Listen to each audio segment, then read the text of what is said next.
Thank you for joining us for this week's edition of Fox 45 News in Depth. I'm Mackenzie Frost.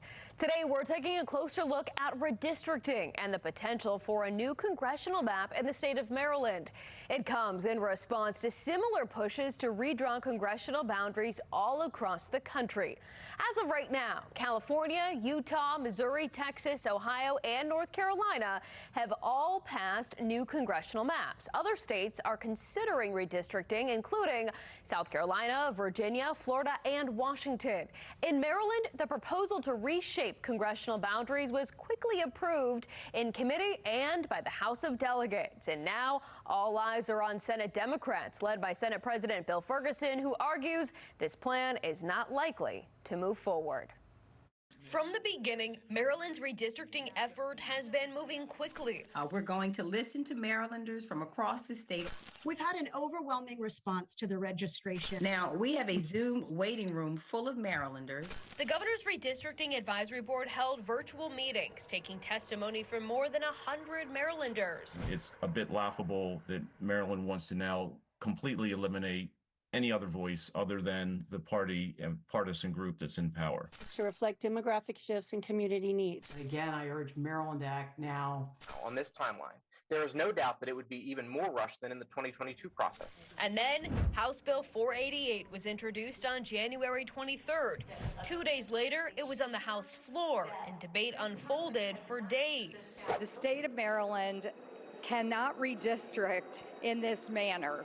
And if they pursue and persist in doing this, we will take it to court, and I think we're going to win. How is taking a ton of Democrats, disproportionately a ton of Democrats from Howard and Anne Arundel County, adding them to District 1 on the Eastern Shore, and taking away from Cecil and Howard, how is that going to fix the problems that you are identifying? Because whoever is in District 1 is also going to have to represent those individuals. And we'll have to come to the middle and may again understand that Maryland needs somebody up there fighting this administration. And every single soldier on this battlefield counts. By February 2nd, that is baloney. This was a matter of state equity and state rights here. Wow, guys, I'm exhausted. If this bill passes forward, it will be the end of democracy for the state of Maryland. The proposed new congressional map passed largely along party lines in the House. Madam Speaker. While 8 of Maryland's congressional boundaries changed under the proposed map, the 1st District, held by Maryland's lone Republican in Congress, Andy Harris, is reshaped entirely. Crossing the Bay Bridge, the district takes on new voters, stretching from Ocean City to Columbia. House Democrats, including leadership and Governor Moore, are now looking to the Senate for action. And we did our job, and we hope that our colleagues respectfully are able to watch the proceeding and that they're moved to do it as well. I just hope that the Senate realizes that history is watching. And what they failed to do today, they will regret come June, because as we've seen every single day, things are getting worse. It's not just a map. We actually incorporated the Senate's hesitation and feedback into the design of what we did here. But across the hall, First thing today, Senate Democrats stand in the way of the redistricting plan moving forward. I don't think that the position of the Senate has changed in any way. Senate President Bill Ferguson has stood firm in his opposition to the plan for months. Look, the window of opportunity closed on this a while ago. Citing political, legal, and now timeline concerns, the Senate President says his caucus will not be moving on the plan, despite the growing pressure from within his own party. We're not prioritizing that piece of legislation. We've had additional conversation. I don't think anything has moved amongst our caucus and membership. While some Democrats have argued Maryland must move on the proposed map to help push back against the Trump administration, especially as other states jump in on the redistricting race as well. We need to make sure Maryland is standing, that Democrats are standing, and we're showing people that we are fighting, that we're not going to sit back and let everybody else be the bad guy. And I've always said, when a bully comes to take your lunch money, you got two choices. You can give your lunch money, or you can fight him. Ferguson argues, though, Maryland has other problems to focus on. I'm observing what the Trump administration is pushing other states to do. I've heard it from my colleagues in other states. What I know is I have to focus on what's best for Maryland. I can't focus on solving some national issue or being a part of a national conversation. Given the pressure, though, that we continue to see from the House, the governor's office, Democrats across the board, why not just put it up on the floor for a vote to put this to bed? Look, at the end of the day, This Sunday I was at the Federal Hill South chili cook-off, right? There were 200 people out for a chili cook-off. I had one person bring up redistricting as being concerned, and about 25 say, that's a really bad idea. Thank you for not focusing time on it. Joining us exclusively on MS Now, Maryland Governor Wes Moore. Well, Governor Moore and House Speaker Jocelyn Pena-Melnick tout their efforts on national TV. Your reaction to the passing of this vote, and then what is your plan to get this through the state Senate? Questions arise about Governor Moore's tactics, including who's being consulted as the proposal pushes forward. We have been working with lawyers and working with judges. Senator Ferguson, who was part of the redistricting commission, was asked if the panel consulted with the judges or attorneys. Outside of the former Attorney General Brian Frosh, who was a member of the committee as well. Certainly not to my knowledge. We did not have any experts. We did not have any real practitioners. Republicans questioned the governor's comments, too. The judiciary has to be independent. It's almost unbelievable when I heard that statement. It's very hugely disappointing, and it creates a huge constitutional issue. Do you know who he's talking to? Which judge? I do not. I was just saying, we haven't heard which judge he spoke to, but, this was his own comment. And the governor's team has yet to provide specifics. If we could please call the roll. Meanwhile, on February 4th, the Senate officially introduced the redistricting plan. House Bill 488. And sent it to committee. Bill will be referred to the Rules Committee, where the bill will likely remain for the rest of session without a hearing or any votes. Former Governor Martin O'Malley posted a statement on social media applauding the House's approval of the new congressional map proposal. He says Governor Moore was right to insist Maryland be part of the national redistricting conversation and says the map is about strengthening democracy. He's calling on the Senate to debate the map and pass it. And even as Senate President Bill Ferguson continues to oppose mid-cycle redistricting, other Democratic senators are showing support. During Thursday's Senate floor session, Democratic Senator Arthur Ellis from Charles County said he will not return until the Senate takes up debate on the new congressional map. I will not come back to this podium and to give quorum to this body until we bring the mid-cycle redistricting bill to this floor. It is unacceptable for we to sit back and act like we cannot do anything about it. And therefore, Mr. President, colleagues, I respectfully take my leave to make my protest moment possible. Senators like Ellis, who support taking up the redistricting map, could potentially invoke Senate Rule 42. That would allow them to force a vote bypassing the Senate president, but its use is extremely rare, and Senate President Ferguson says he's not concerned about senators invoking it. I am very confident with where the Senate Democratic Caucus stands on this and where I think the chamber is overall, and so I don't foresee anything shifting there. As Governor Moore faces backlash from critics over his redistricting plan in Maryland, he continues to make appearances on the national media circuit. Late last month, the governor stood on Capitol Hill with House Minority Leader Hakeem Jeffries, the top elected Democrat in the country. He took aim at Ferguson and his opposition to the redistricting plan. I stand in a full faith and belief that the president is not going to suppress democracy. He believes in democracy, so I have full faith he's going to let democracy show itself. People of Maryland, as the governor has indicated so eloquently, deserve an up or down vote. Governor Moore's appearances on national media are nothing new. Last year, he appeared on national news more than a dozen times, just in August and September, amid an ongoing feud with President Donald Trump. Despite his growing prominence in the Democratic Party, Governor Moore continues to say he's not planning to run for president in 2028, though he did push back against Trump's claims that Moore is not fit to be president. He says you're not presidential timber at all. I imagine you disagree with that assessment? No, I've been very clear. I'm not running for president. But it's interesting but it's interesting. The president seems to be more concerned about my future than he is about the future of the American people. All right, joining me now to talk about the redistricting effort is political analyst John Deedy. John, thank you so much for joining us. We have a lot to get into here. First, let me ask you your take on Senate Rule 42 and the possibility of senators joining together. I believe it is 16 members necessary to force this vote. Is that likely? How often does that really happen? going to be a slim and none deal, because if senators try to do this and it fails, kiss the committee you like to be on goodbye. There's a lot of punishment Bill Ferguson could do to teach people a lesson. You don't want to cross leadership unless you're absolutely sure you're going to win. No Republicans are going to go with this. So you may have to basically suck it up and deal with it. Now, we are seeing Senator Arthur Ellis obviously take a stand on this. He's the first one to publicly come out in support of this redistricting plan. The Senate president says he believes he's got the majority of his caucus. Do you think that Senator Ellis is standing alone, or are there more behind the scenes who line up behind him? He's standing alone, and in some ways he can afford to stand alone because of the fact that he could easily get reelected in his district. It's nice showmanship, etc. But the thing is, if he doesn't show up for any votes the rest of the session, the Democrats are going to be able to get their agenda passed. So it's not like, oh my God, we need him. This isn't the House of Representatives. This is the Maryland Senate. Now, are you surprised to see how quickly this came out of the House of Delegates? A lot of people I've been talking to say, you know, January isn't usually filled with third reader votes, especially on something this big.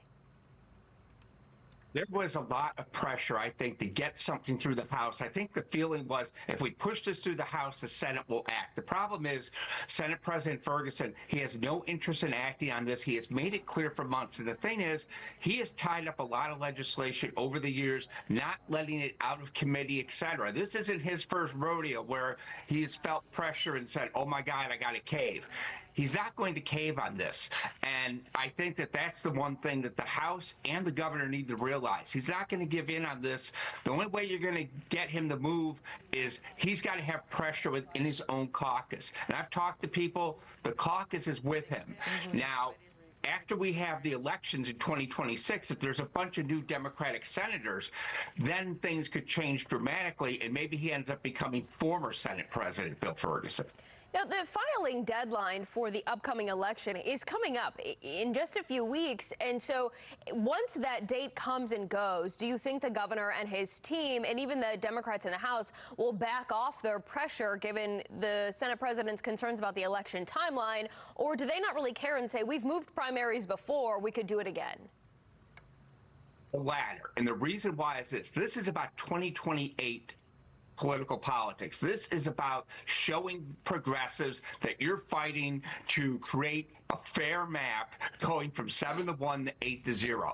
And you have, Governor Moore needs the political fight. He needs to show he's standing up. And the thing is, by doing that, it helps him politically with progressives. It helps him with re-election with progressives. I don't know how independents are going to feel about this with this type of thing and the flag controversy, but he's got to, it's standing up for this type of stuff is easy to do because the progressives aren't going to be angry because their focus is on that 5-letter word Trump. And this is really sucking the oxygen out of the room in Annapolis at this point. When do you think lawmakers will pivot and start addressing things like the budget? I think the pivot's going to come soon because of the fact that right now the number one issue a lot of people have been talking about is not just with the budget, but BG&E and high energy costs and all those fuel bills. The governor has addressed it just a little bit, but I think as the days get colder and people get more frustrated when those bills come in, people are going to want action. They're not going to care about redistricting. They want to know, is the government going to send them a check to help pay their bill? And I think in time, this is going to fade away. If the governor keeps picking at this fight, the problem is he's going to keep losing this fight because Bill Ferguson's not going to give in. Yeah, this is a game of chicken that Maryland doesn't always see, especially within the Democratic Party. So we'll keep our eyes on it. John, appreciate your time as always. Thanks so much. You're welcome. Still to come, redistricting is not the only issue lawmakers are hotly debating in Annapolis. A closer look at immigration proposals and what it could mean for public safety.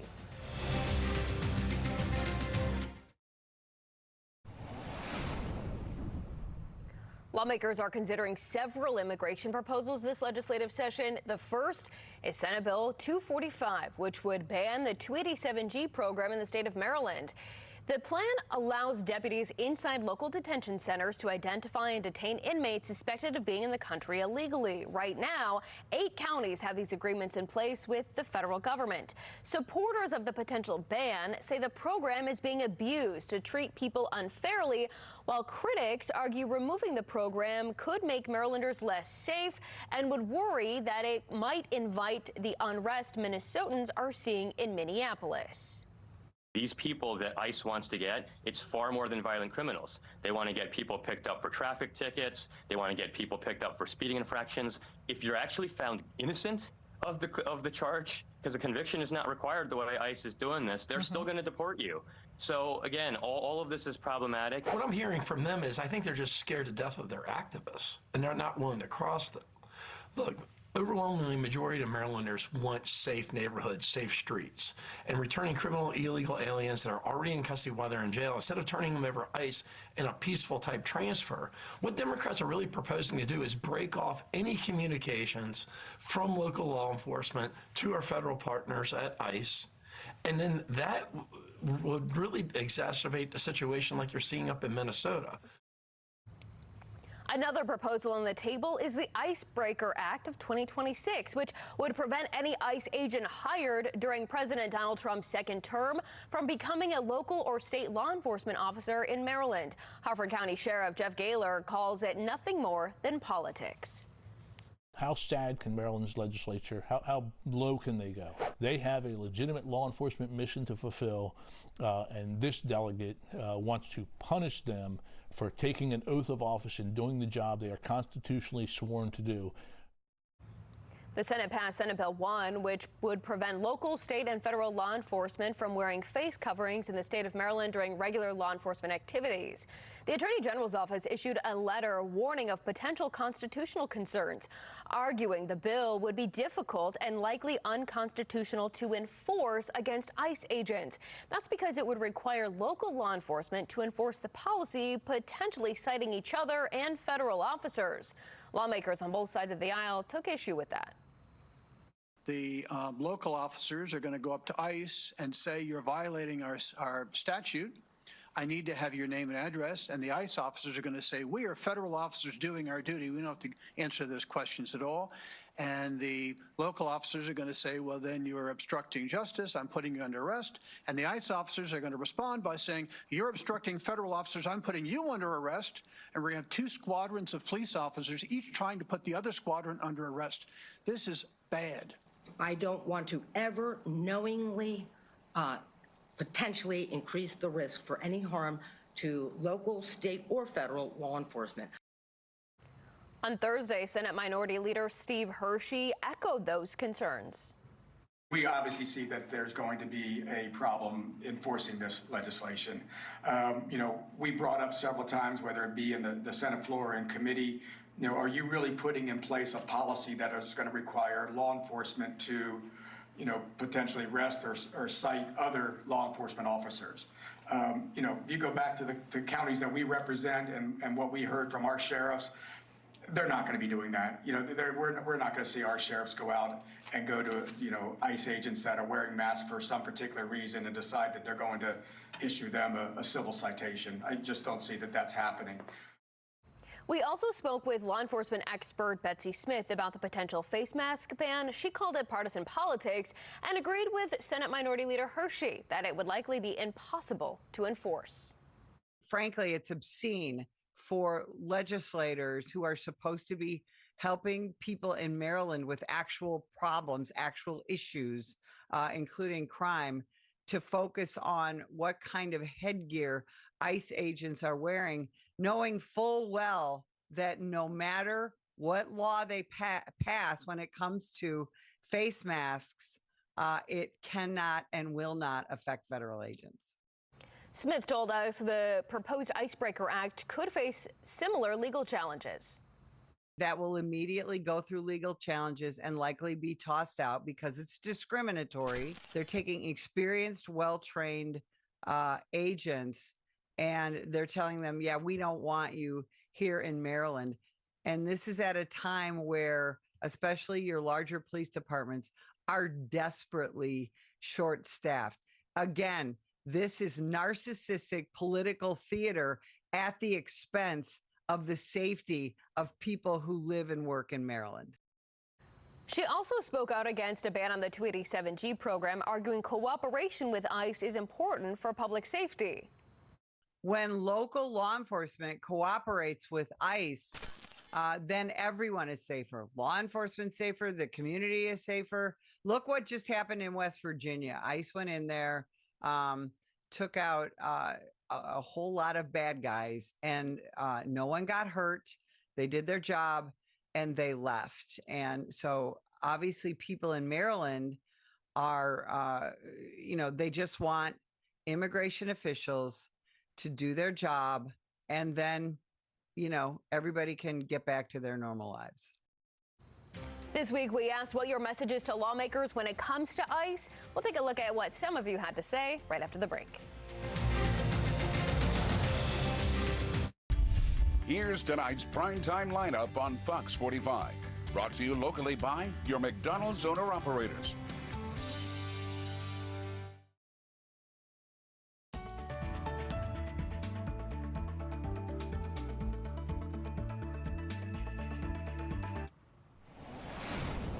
This week, we asked, what's your message to state lawmakers when it comes to working with ICE? And we have a ton of responses. So let's take a look at just what some of you had to say. Monique says, work with them. Tammy says, ICE out. Differing opinions. Ben says, cooperate with ICE and all federal agencies. Adam, cooperate at the jails, prisons, truck stops, schools. And Michael says, let them do their jobs. Let's see what one more. Joe says, work with ICE, get criminals off our streets. All right, that's it for this week's edition of Fox 45 News in Depth. I'm Mackenzie Frost. Hey, I'm Mackenzie Frost. Thanks for watching. Don't forget to like this video and subscribe to our channel. Check out Fox Baltimore on all of our social media pages for more videos just like this.